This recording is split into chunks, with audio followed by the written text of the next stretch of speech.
To mark Omega's 65th anniversary of the Speedmaster during the first week of January, we were given the Speedmaster caliber 321 in Canopus gold. And there is no denying it is a beautiful watch. Some of the questions surrounding it are, is it just another limited edition anniversary model, or will it become a future collectible? Is it the best modern reincarnation of a vintage watch we've ever seen, ever made? And with some of these questions you can answer yes. Before beginning, I like to think of the analogy of, imagine Porsche as a brand deciding to reintroduce one of their most popular, one of their most influential 911s, recreating the 1973 911 Carrera, bringing it back with all of the old school aesthetics, beautiful bodywork, but upgrading the painting, some of the mechanics, the interior completely overhauled, but keeping that air-cooled flat six, maybe electronic fuel injection, giving you old and new, and you're getting that kind of experience with a watch like this. This is one of those watches that epitomizes the amount of effort and attention to detail and just pure love that Omega has for their Speedmaster. On paper, this could be seen as one of the most beautiful Speedmasters ever made, and with it comes things like exclusivity, being a future collectible. Let's break it down to its core elements. It's a watch made of Canopus gold. What is that exactly? How do you even pronounce it? If it's Canopus or Canopus or Canopus, I have no idea, so I'm just going to call it Canopus. The breakdown of the metals used in this watch: 75% white gold, 20% palladium, which is very special, and the remainder of rhodium and platinum. The watch has a beautiful dial, which is CNC'd onyx. The majority of the elements on the dial are applied.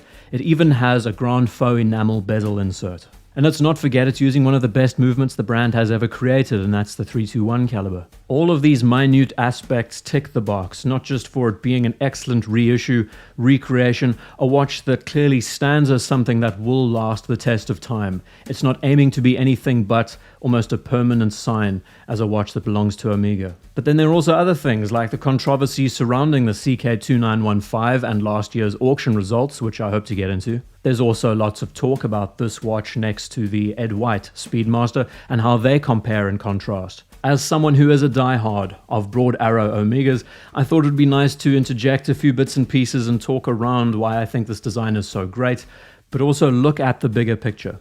Let's start by talking about the price of this watch. It's like $80,000.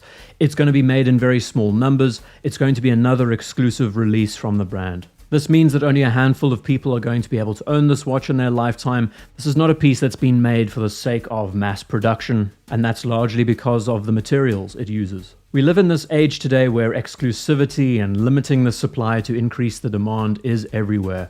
And unfortunately, this is something that's getting through the entire industry at this stage. Every brand secretly wants a flagship watch that they can do that with. So even though we can celebrate the fact that this is an anniversary watch and that it's beautifully made, and as an enthusiast, I think it's one of the most beautiful Speedmasters they've ever made, I can't get past the fact that it seems to be a watch purely made for that attention-seeking. And we might as well bring up what happened at the end of last year and the Phillips auction. A CK2915-1 using a 321 movement, an original from 1957 with a tropic dial, was sold at Phillips for an excess of a few $1 million, making it one of the most expensive Omegas ever sold at auction. Is it a pure coincidence that at the beginning of this year we see one of the most influential chronographs ever been made front and center? I don't know. When it comes to making a watch like this, the amount of lead time that goes into the process, but it is something worth thinking about. Especially when we look back and we see the prices and the sudden intrigue in these watches continuing to climb and climb.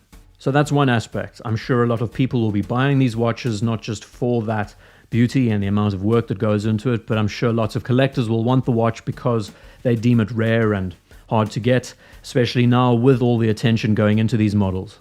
I have this feeling in my bones that these 2915 references are becoming like the equivalent of Paul Newman Daytonas. They have the elegance, they have the flair. They're not like your traditional professional Speedmasters that you see so much of. Let's get off that point now and just look at the watch and appreciate the beauty of it. The Broad Arrow Omega will always have a special place in my heart. If I was the design boss at Omega right now, I would make the Broad Arrow on an Omega as important as the Mercedes hour hand on a Rolex, as the snowflake hand on a Tudor. This needs to be a part of their core identity. And I say that especially when we look to the aesthetics of this watch, how the plots, how the case shape, everything seems hard and jagged, and that just further complements the handset. I like to bring up this point a lot, but the sheer thought that a brand cares so much about their product that they can bring out an original again for people to enjoy and to experience, I think is such a great thing. You can appreciate all of those old aesthetics with the confidence that your watch is going to hold up to the rigors of everyday use. To break down the watch, its specifications, its dimensions and all the rest, it's 38.5 millimeters, call it 39 millimeters in diameter. It's got a 48.5, 49 millimeter lug length. It's got an amazing flat link bracelet that has no taper and usually sits at about 19 millimeters in width. One of the huge improvements that this watch has over its predecessors is a full white gold, Canopus gold deployant clasp. This clasp is true to the original 1950s designs, but also has a micro-adjusting system inside it. The classic push-to-adjust system has now been implemented into this watch, and that is so great. Outside, when you look to the aesthetics of this watch, it's got the entire package. It's the most complete Speedmaster I have ever seen. All the modernity underneath those classic components. Now to the beautiful dial work, the amount of effort that goes into cutting this quartz stone. Getting diagonals in there, polishing it to perfection, actually applying all of the plots around the dial. No longer are they hand painted. And you cannot look past the fact that they decided to use white loom on the dial for a change. This immediately catapults it into something that will stand the test of time and that it doesn't look like a reissue. This is an old school inspired watch that looks and feels like it was made today. There is so much to enjoy. And I don't think we spend enough time looking at the attention, the care, the detail that goes into these pieces. If I was to criticize this watch, I have a few things to add. The sub-seconds hands should be in white. This makes them more legible, truer to the original. I think this was done just to keep with the full polished surfaces and finish of the 50s case. But my real gripe with this watch is actually linked to the sapphire crystal, not only on the front but at the back. On the front we have a boxed sapphire crystal. The result is you get this severe milky ring that surrounds the dial. My Seamaster, in fact, has a domed crystal that you would swear is acrylic. I think the crystal that they decided to use with this watch was too much. It didn't need to be boxed. We look to the case back and what do we see? A hippocampus painted on the glass, marring the view of the 3-2-1 movement.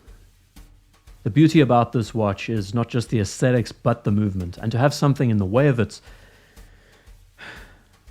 There is one small detail to this crystal that makes it quite amazing that I'm sure most of you might have noticed already, but the eye of the hippocampus is in fact a sapphire, and the process to apply it is actually pretty strenuous.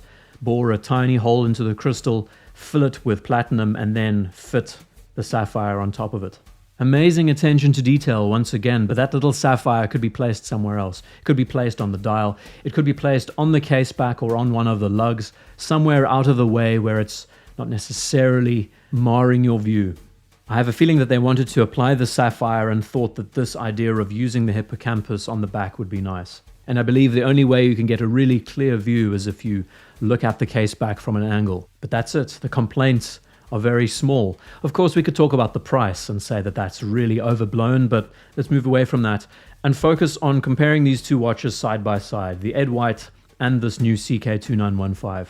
At the beginning of the video, I talked about exclusivity and waiting lists and wanting to have a watch that's a premier product. The Ed White 321 now has that reputation.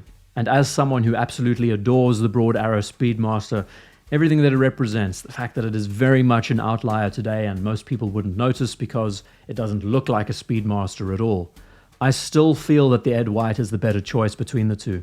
I think the Ed White reigns supreme because it sits as this transitional model. It knows what it is. It was introduced in stainless steel and very much still has this charm and allure like the original one did. It's not aiming to be prestigious. It's not using flashy metals. It's doubling down by having a ceramic bezel and a sapphire crystal and is built very much to be a modern day tool watch. And that's exactly what these pieces were intended to be. I also love the fact that the Ed White rides this line of being a recognizable Speedmaster, but still has the case and bracelet that makes it something else. And let's be real with ourselves. Once the first Omega in space, the CK2915 had its day, this reference really came into its own and can be seen as that specific Speedmaster model that catapulted the brand into fame and fortune. I'm not going to go back on my point. I think this is one of the most beautiful Speedmasters ever made.